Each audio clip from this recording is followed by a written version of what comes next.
বিশ্ব ইজতেমা মুসলিম উম্মার দ্বিতীয় সর্বোচ্চ মিলন মেলা। পবিত্র হজের পরেই যেখানে লক্ষ লক্ষ মুসল্লি জমায়েত হন, জিকিরাজগারে মুখরিত হয়ে ওঠে এই টঙ্গীর তুরাগপাড়। 1967 সালে টঙ্গীর তুরাগপাড়ে প্রথম অনুষ্ঠিত হয় মুসলিম উম্মার তাবলিগ জামায়াতের এই মিলন মেলা। 161 একর জায়গার উপর প্রায় 60টি দেশ হতে আগত মুসল্লিদের নিয়ে অনুষ্ঠিত হয় এই ইজতেমা। ইজতেমার কার্যক্রম সুষ্ঠুভাবে পরিচালনার জন্য নানা উদ্যোগ নিয়েছে গাজীপুর সিটি কর্পোরেশন। আল্লাহর সন্তুষ্টি লাভের আশায় ধর্মপ্রাণ মুসল্লিরা স্বেচ্ছায় বিনা পারিশ্রমিকে অক্লান্ত পরিশ্রম করে উপযুক্ত করে তুলেছেন এই ইজতেমা ময়দান। কতটুকু কাজ এগিয়েছে আজ সেটাই আপনাদেরকে দেখাবো। আসসালামু আলাইকুম, আশা করি সবাই ভালো আছেন। বন্ধুরা, আজকে এসেছি এই বিশ্ব ইজতেমার মাঠে। আমার পিছনেই দেখতে পাচ্ছেন, এটা হচ্ছে বিশ্ব ইজতেমার যে মূল প্যান্ডেল।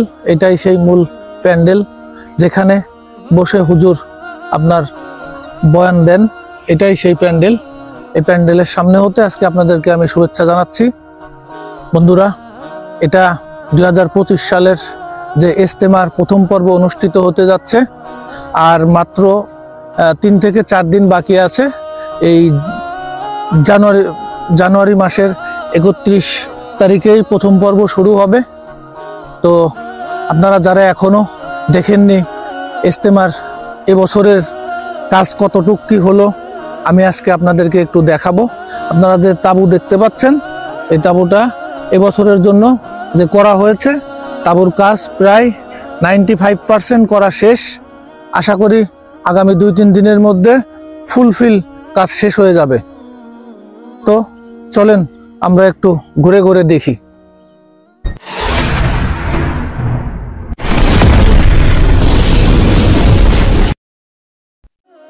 এই যে মানুষগুলোকে দেখতে পাচ্ছেন, তারা স্বেচ্ছায় শুধুমাত্র আল্লাহর সন্তুষ্টি লাভের আশায় দূর দূরান্ত থেকে তারা এসেছেন ইজতেমা ময়দানকে ইজতেমার জন্য উপযুক্ত করে গড়ে তোলার জন্য। তাদের অক্লান্ত পরিশ্রমে এই ইজতেমা মাঠ সুসজ্জিত। দিনের পর দিন হাসি মুখে কঠোর পরিশ্রম করে তারা এই মাঠকে উপযুক্ত করে। চলেন একজন ভলান্টিয়ারের সঙ্গে একটু কথা বলে কিছু জানার চেষ্টা করি। এখানে সারা বাংলাদেশ থেকে না, সারা বিশ্ব থেকে মুসল্লিরা আসবেন, তারা এখানে এসে থাকবেন। তাদের জন্য কষ্ট না হয়, আমরা এই যে কাজগুলো করলাম, এই কাজগুলো করে আমাদের মনের মধ্যে শান্তি পাই। দেখতেই পাচ্ছি কতটা নিরলস পরিশ্রম করছেন তারা, অনেকটা ধৈর্য সহকারে। ইচ্ছা থাকলেই যে অনেক কিছু গঠন করা সম্ভব, এটা তারই বহিঃপ্রকাশ। স্ক্রিনে দেখতে পাচ্ছেন, এইটাই ইজতেমার মঞ্চের সিঁড়ি। এটা যদি আপনাদেরকে মঞ্চের আরেকটু কাছ থেকে দেখাই, বয়ান করা হয়, এটাই সেই মঞ্চ, এটাই সেই ইজতেমার মঞ্চ।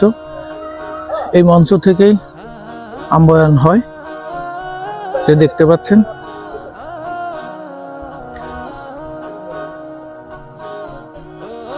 কাজ প্রায় 98% সমাপ্ত। 31 জানুয়ারি হতে ইজতেমার প্রথম পর্ব শুরু হবে।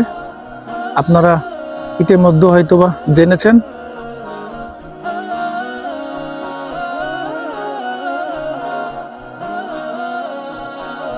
মঞ্চটা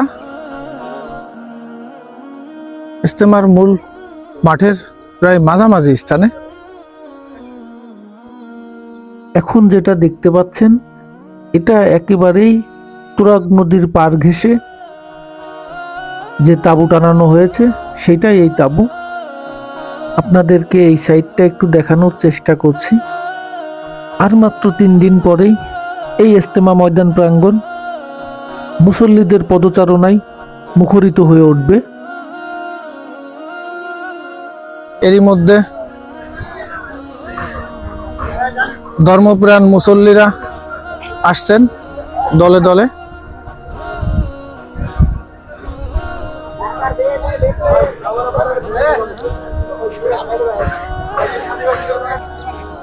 আসলে সৎ ইচ্ছা থাকলেই যে একটা সুন্দর কিছু তৈরি করা সম্ভব, এই ভলেন্টিয়ার ভাইদের মাধ্যমে, সেটাই আমরা জানতে পারলাম। আসলে এটা তারই একটা বহিঃপ্রকাশ। আর কথা বাড়াবো না, আজকের মতো বিদায় নিব। ইজতেমা শেষে সবাই আবার ফেরত চলে যাবেন।